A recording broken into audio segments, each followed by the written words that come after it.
प्रधानमंत्री ने नई दिल्ली में नए संसद भवन की आधारशिला रखी। कहा, आत्मनिर्भर भारत के निर्माण का साक्षी होगा नया भवन।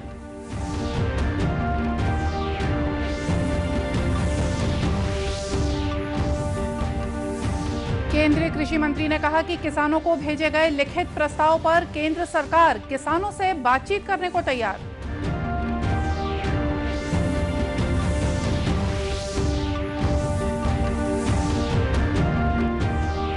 छत्तीसगढ़ में कोरोना संक्रमित मरीज 2.5 लाख के पार।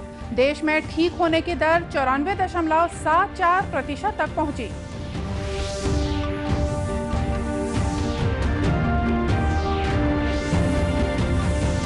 और स्वतंत्रता संग्राम सेनानी अमर शहीद वीर नारायण सिंह के शहादत दिवस पर आज उन्हें श्रद्धांजलि दी गई।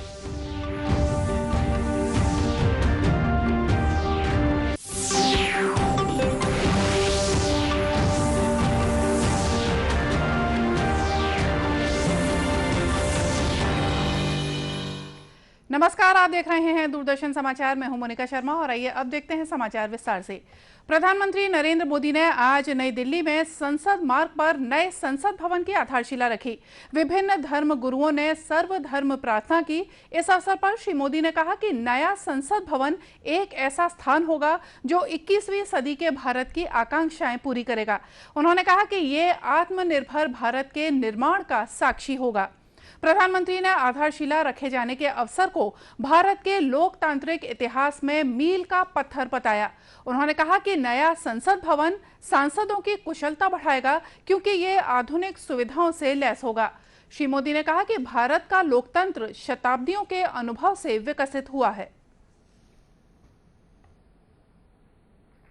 आज 130 करोड़ से ज्यादा भारतीयों के लिए बड़े सौभाग्य का दिन है, गर्व का दिन है, जब हम इस ऐतिहासिक पल के साक्षी बन रहे हैं। साथियों, नए संसद भवन का निर्माण नूतन और पुरातन के सह अस्तित्व का उदाहरण है। ये समय और जरूरतों के अनुरूप खुद में परिवर्तन लाने का प्रयास है। मैं अपने जीवन में वो क्षण कभी नहीं भूल सकता जब 2014 में पहली बार एक सांसद के तौर पर मुझे संसद भवन में आने का अवसर मिला था। तब लोकतंत्र के इस मंदिर में कदम रखने से पहले मैंने सिर झुकाकर, माथा टेककर लोकतंत्र के इस मंदिर को नमन किया था। हमारे वर्तमान संसद भवन ने आजादी के आंदोलन और फिर स्वतंत्र भारत को गढ़ने में अपनी अहम भूमिका निभाई है। साथियों, पुराने संसद भवन ने स्वतंत्रता के बाद के भारत को दिशा दी, तो नया भवन आत्मनिर्भर भारत के निर्माण का गवाह बनेगा। लोकसभा अध्यक्ष ओम बिड़ला ने भी समारोह को संबोधित किया। नए संसद भवन के निर्माण पर 971 करोड़ रुपए की लागत आएगी। इसमें पुरानी संसद के मुकाबले ज्यादा समिति कक्ष और राजनीतिक दलों के कार्यालय होंगे। केंद्रीय कृषि मंत्री नरेंद्र सिंह तोमर ने कहा है कि केंद्र सरकार ने किसानों द्वारा उठाए गए प्रश्नों के समाधान के लिए लिखित प्रस्ताव भेजा है। उस पर चर्चा के लिए केंद्र सरकार तैयार रहेगी।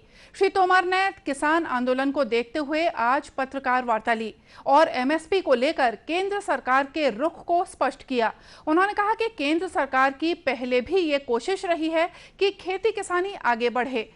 वर्ष 2022 तक किसानों की आमदनी दुगनी हो, इसके लिए भी काम हुआ है। हम लोगों की लगातार पहले भी कोशिश रही है और अभी भी मैं आपके माध्यम से किसान भाइयों और बहनों को आग्रह करना चाहता हूं कि आप सब ने चर्चा के दौरान जो प्रश्न उठाए थे, उन प्रश्नों का समाधान करने के लिए लिखित प्रस्ताव भारत सरकार ने आपके समक्ष भेजा है।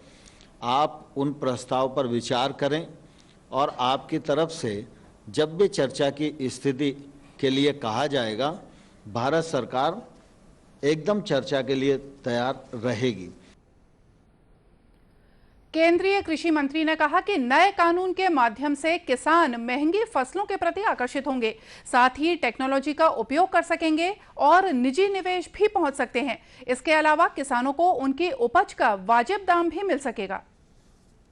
इसलिए नए कानून बनाए गए हैं कि इन कानूनों के माध्यम से वह महंगी फसलों की ओर आकर्षित होगा, टेक्नोलॉजी का उपयोग कर सकेगा, निजी निवेश उसके पास पहुंच सकेगा, अच्छे एग्रीमेंट करके अपने उत्पादन के वाजिब दाम प्राप्त कर सकेगा, वैश्विक मानकों के आधार पर खेती कर सकेगा, जिससे कि उसके उत्पादन का एक्सपोर्ट भी हो सके। ये रास्ते इन कानूनों के माध्यम से खुलते हैं। सरकार ने नए 10,000 एफपीओ बनाने का कार्यक्रम भी प्रारंभ किया है और इन 10,000 एफपीओ पर 5 साल तक केंद्र सरकार अपने बजट से ही 6,850 करोड़ रुपया खर्च करने वाली है। ये एफपीओ से एक नई क्रांति खेती के क्षेत्र में मोदी जी के नेतृत्व में शुरू होने वाली है। यह भी मोदी जी की किसान, कृषि और कृषक के प्रति जो प्रतिबद्धता है उसको जाहिर करती है। वहीं छत्तीसगढ़ में राज्यसभा सांसद सरोज पांडे के नेतृत्व में भाजपा के प्रतिनिधि मंडल ने केंद्र सरकार द्वारा पारित कृषि बिल के समर्थन में दुर्ग कलेक्टर को ज्ञापन सौंपा। छत्तीसगढ़ के प्रथम स्वतंत्रता संग्राम सेनानी अमर शहीद वीर नारायण सिंह का आज शहादत दिवस है। इस अवसर पर उनकी जन्मस्थली सोनाखान सहित विभिन्न स्थानों पर श्रद्धांजलि कार्यक्रम का आयोजन किया गया। राज्यपाल अनुसुईया उइके और मुख्यमंत्री भूपेश बघेल ने शहीद वीर नारायण सिंह के शहादत दिवस पर उन्हें नमन किया है। मुख्यमंत्री श्री बघेल सोनाखान में आयोजित शहीद वीर नारायण सिंह के शहादत दिवस कार्यक्रम में शामिल हुए।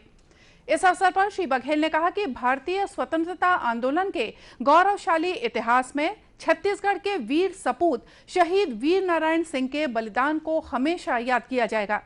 वहीं कोंडागांव में भी शहीद वीर नारायण सिंह के शहादत दिवस पर उन्हें श्रद्धांजलि अर्पित की गई। इस मौके पर कांग्रेस के प्रदेश अध्यक्ष मोहन मरकाम ने कोंडागांव के चौपाटी मैदान में शहीद वीर नारायण सिंह की प्रतिमा का अनावरण किया। छत्तीसगढ़ में कोरोना संक्रमित मरीजों की संख्या 2.5 लाख के पार हो गई है। बुधवार को 1,421 नए मरीजों की पहचान हुई है। वर्तमान में 19,000 से ज्यादा कोरोना संक्रमित मरीजों का इलाज विभिन्न अस्पतालों में चल रहा है। इस बीच प्रदेश में कोरोना से 3,038 लोगों की मौत हो चुकी है। वहीं 2,28,000 से ज्यादा संक्रमित व्यक्ति ठीक हो चुके हैं। राज्य में कोरोना संक्रमण से बचाव के लिए शासन प्रशासन द्वारा कई कदम उठाए जा रहे हैं। कोरोना जांच की प्रक्रिया भी तेज कर दी गई है। दूसरी ओर देश में अब तक कोरोना संक्रमण के कुल मामले 97,67,000 से ज्यादा हो गए हैं।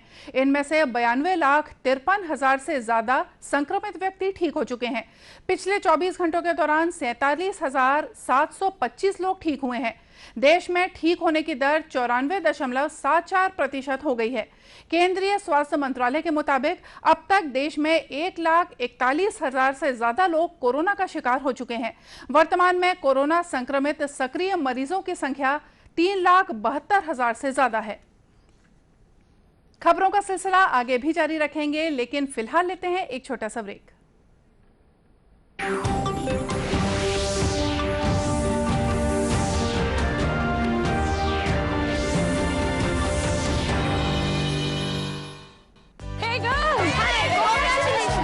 पार्टी चाहिए। चैंपियन के साथ सेल्फी लेंगे। आइडिया, यही करते हैं पार्टी।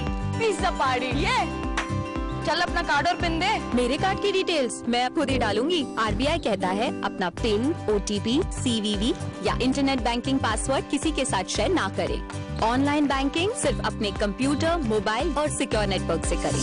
बाय गर्ल्स, कहाँ जा रही है? सुना नहीं? No sharing. आरबीआई कहता है जानकार बनिए, सतर्क रहिए।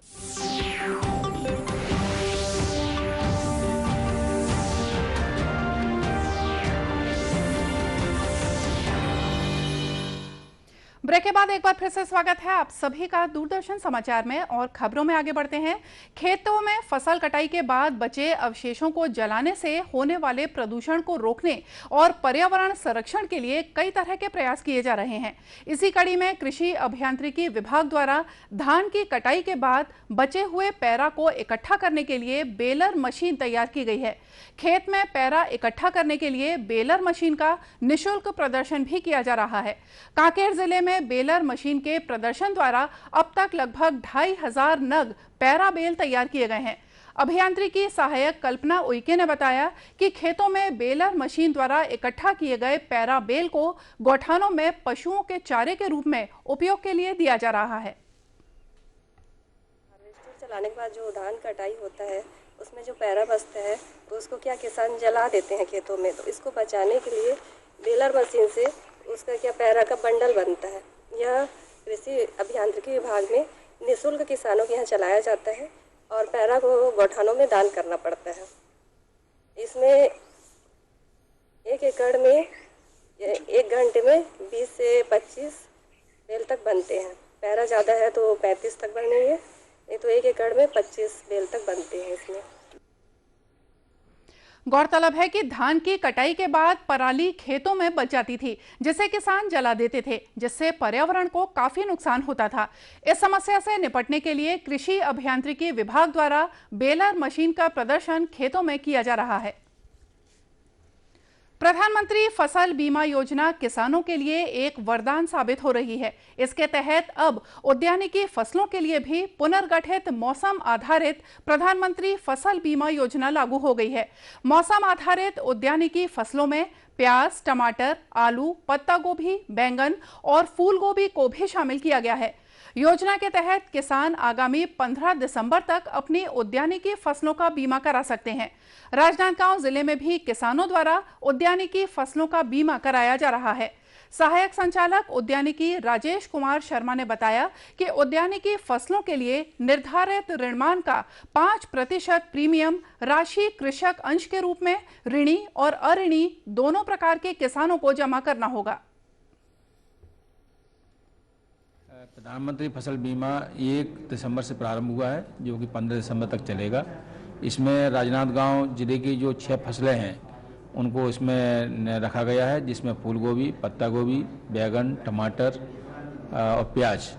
इसमें हम लोग टमाटर का और जो प्याज का है वो 1 लाख रुपए उसकी यूनिट कास्ट है, जिसमें किसान से 5% लेने का प्रावधान है, जो कि लगभग 5,000 रुपये होता है। इसी तरह हमारे जो टमाटर वो है कि अपना बैगन है, उसमें 70,000 रुपये यूनिट कास्ट है, इसका 3500 रुपये किसान से लिए जाना है। इस तरह से हमने इसका प्रचार प्रसार भी कराया है। जिले के किसान आलोक श्रोती का कहना है कि रबी उद्यानिकी फसलों के लिए लागू की गई फसल बीमा योजना से किसानों को काफी फायदा हो रहा है। मुझे खुद को खेती करते हुए आज 15-17 साल हो रहे हैं, और जो प्रधानमंत्री माननीय नरेंद्र मोदी जी के द्वारा जिस रबी फसल के लिए बीमा योजना चालू की गई है, साग भाजी, आलू है और टमाटर है, इनके लिए जो फसल बीमा हो रहा है ये कृषि के लिए और किसानों के लिए वरदान की तरह है। क्योंकि पहले जब हम बोते थे तो रिस्क लेने की हमारी ज़्यादा कैपेसिटी नहीं रहती थी कि हमको कोई बीमा मिलेगा। अचानक बारिश हो जाती थी, पानी भर जाता था, ज़्यादा पाला पड़ जाता है, कभी ओले गिर जाते हैं तो फसलें ख़राब हो जाती थी।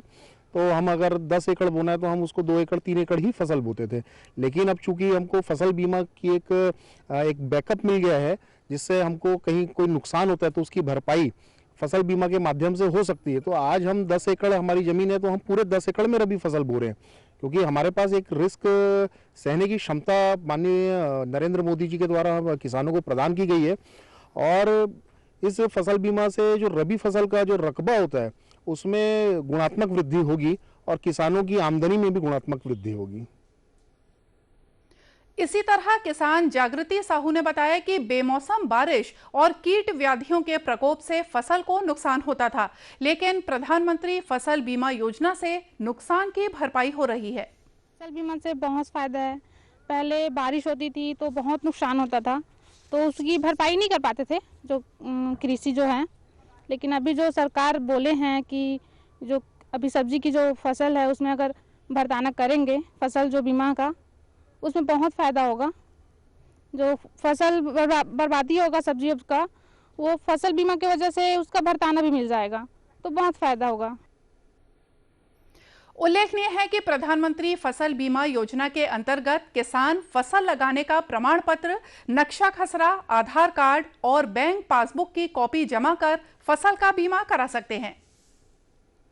और चलते चलते आपको याद दिला दें कि कोरोना से बचाव के लिए मास्क और सैनिटाइजर के साथ ही सोशल डिस्टेंसिंग का भी पालन करें। कोरोना को हराना है, मास्क जरूर लगाना है। और इसी के साथ हमको दीजिए इजाजत। नमस्कार।